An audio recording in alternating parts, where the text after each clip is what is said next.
Hari ini kita kedatangan Redmi Note 12 dengan kondisi LCD-nya bergaris cukup parah nih guys. Nah kalau kayak gini ini udah jelas kerusakannya di mana ya. So langsung saja kita akan ganti LCD pada Redmi Note 12 ini. Ganti LCD, let's go!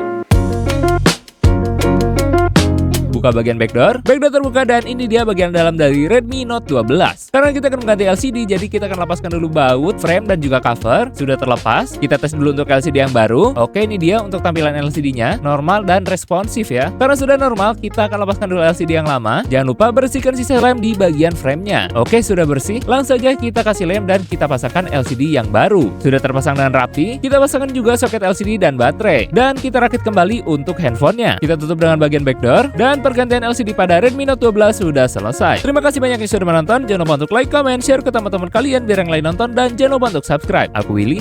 See you in the next video and bye-bye.